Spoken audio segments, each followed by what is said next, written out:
Welcome to a new edition of the Famous Interviews with Joe Dimino. On this episode, we talk with entrepreneur and owner of the marketing mastery and transformative photography, Marian. As a dedicated entrepreneur, she brings a unique blend of sales experience, business consulting acumen, and a passion for empowering others. With years of experience in the insurance industry and a solid foundation in sales, she understands the importance of building strong relationships and delivering value to clients.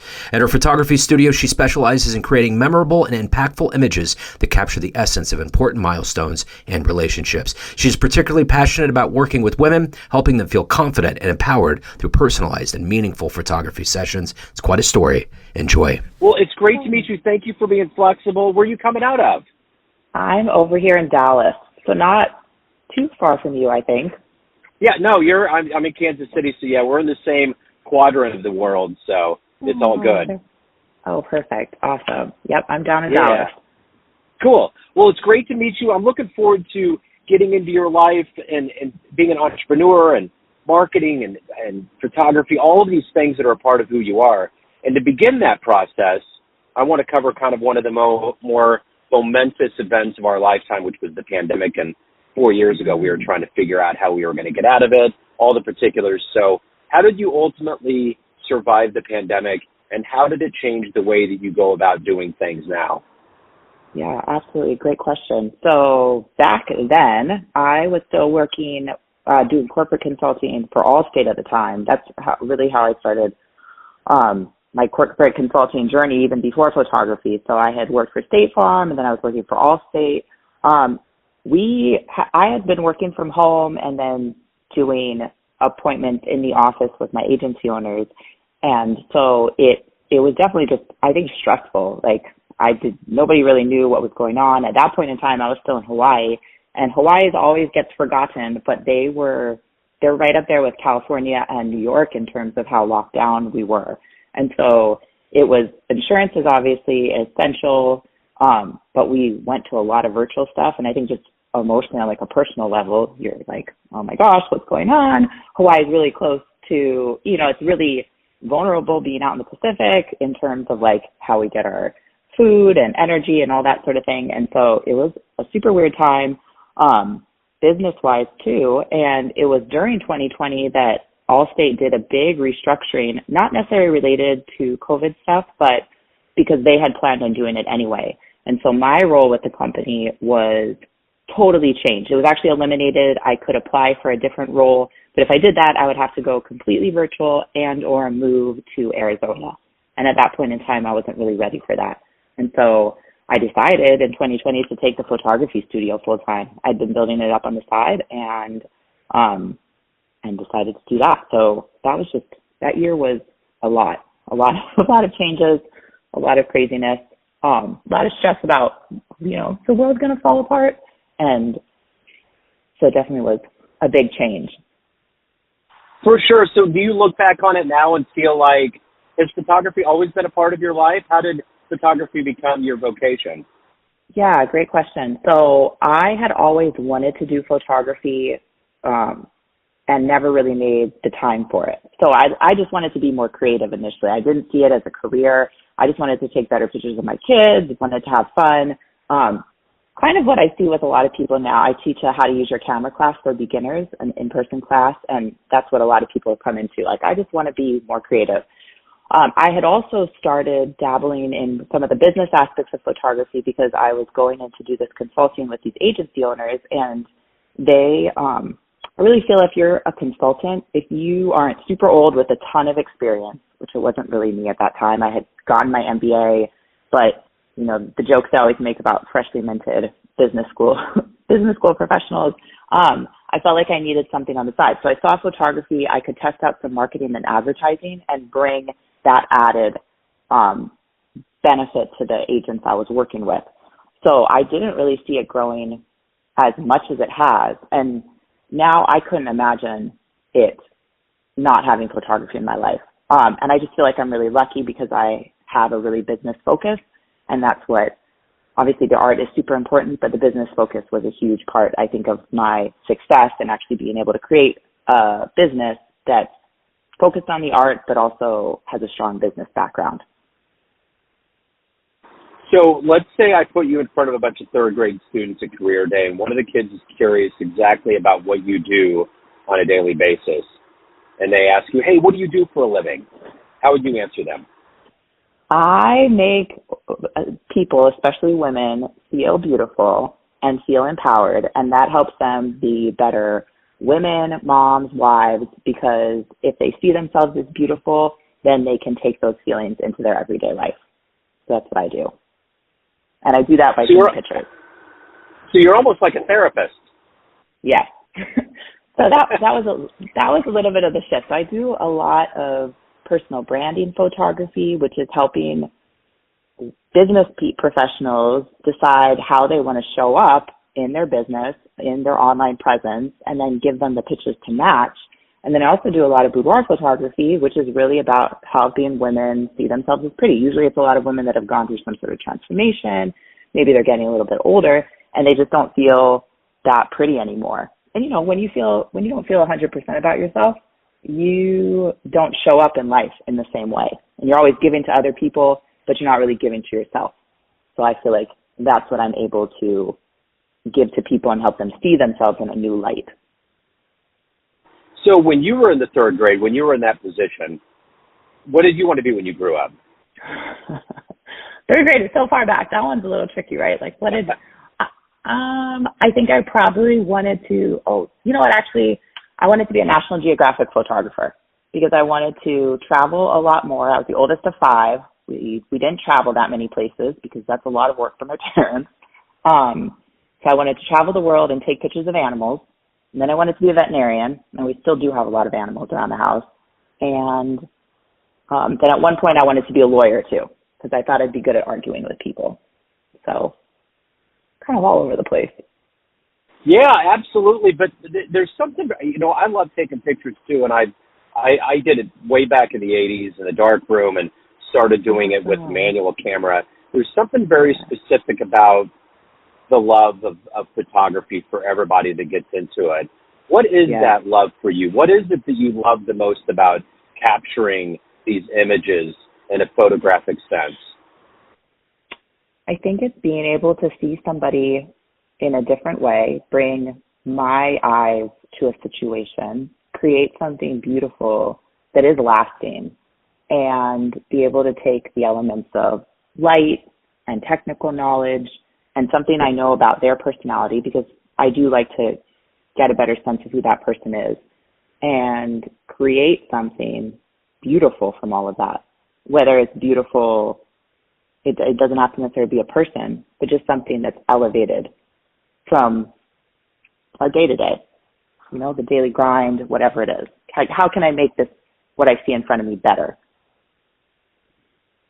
So who's been a hero for you? Who's been an inspiration for you in your life? Look at you with your good questions.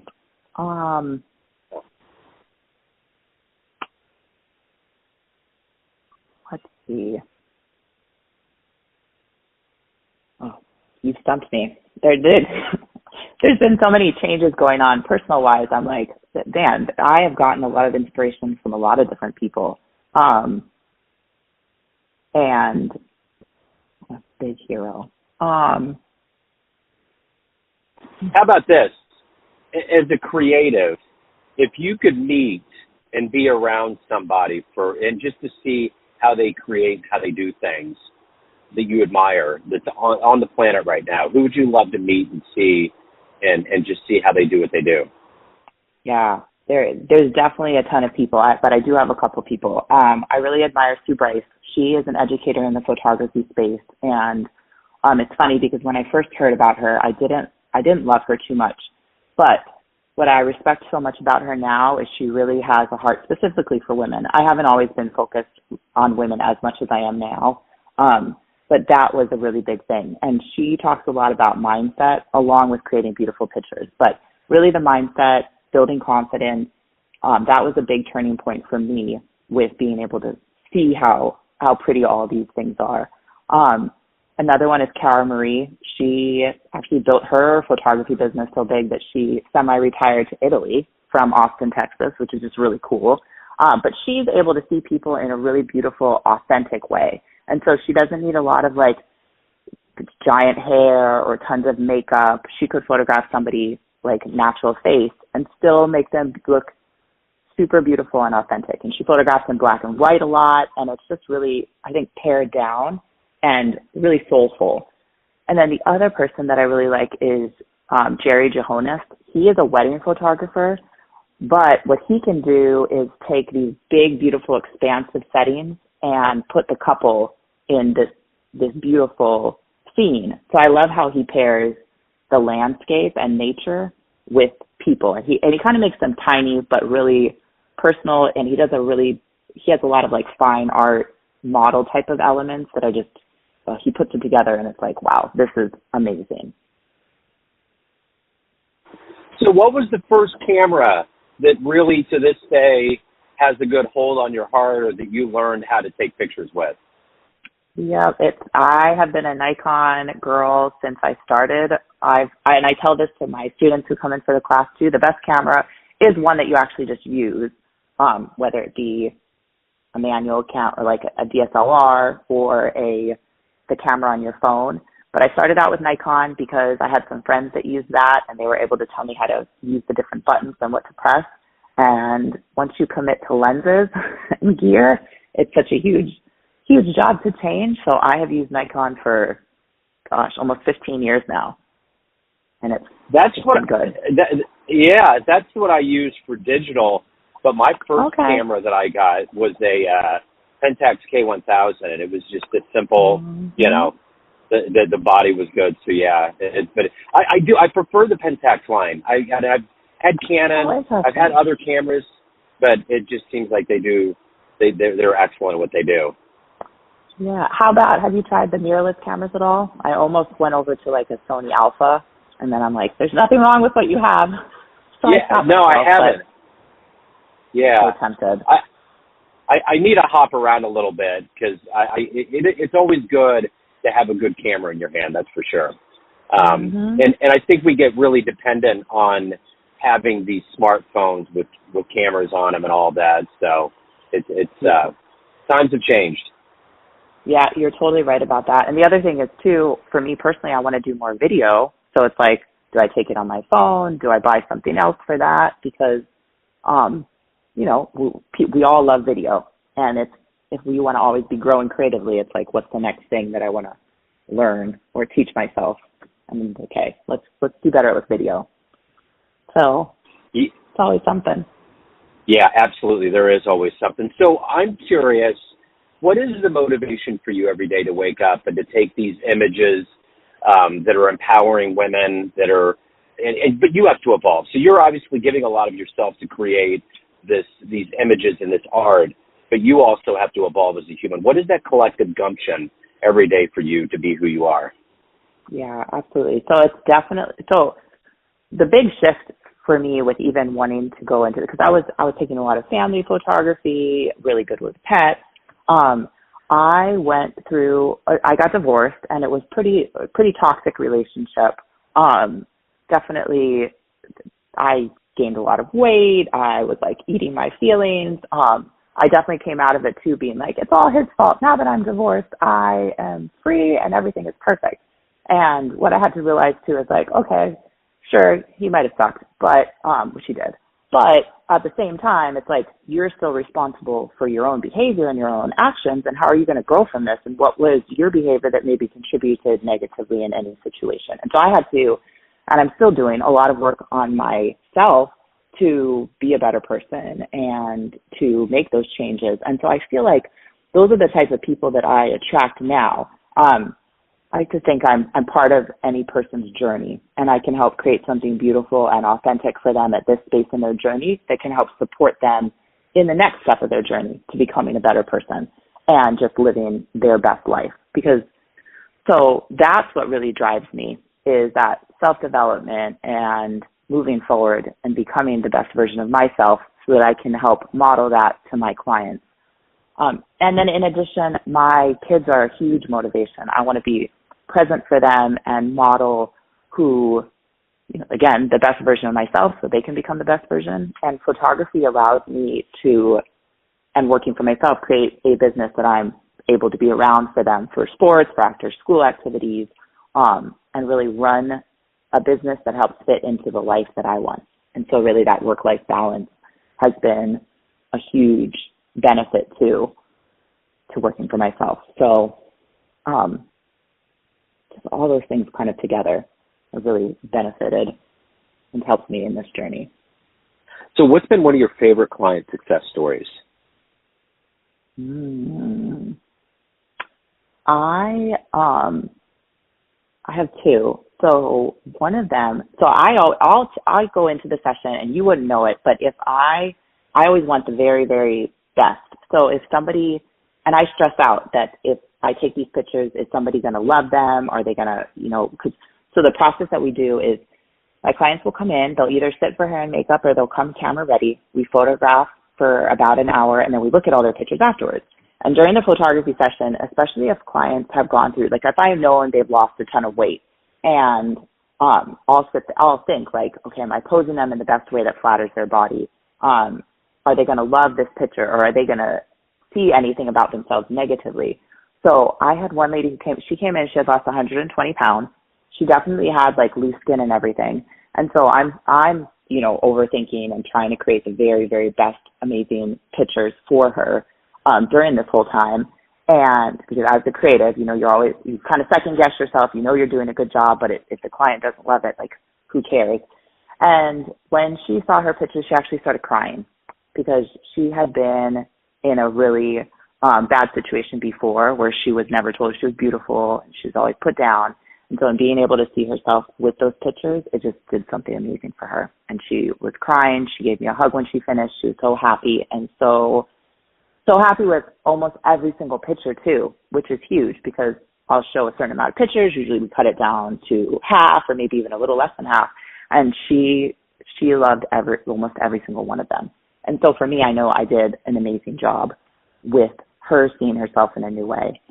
And then the other situation was actually a guy who came in. He's a cross-dresser, and he just wanted to feel feminine. And the whole time I'm photographing him, I'm like, oh, man, this guy is so masculine. He's so tall. He has such broad shoulders. Like, I don't know if I'm posing him right. I don't know if he's going to really get the look and feel that he wants.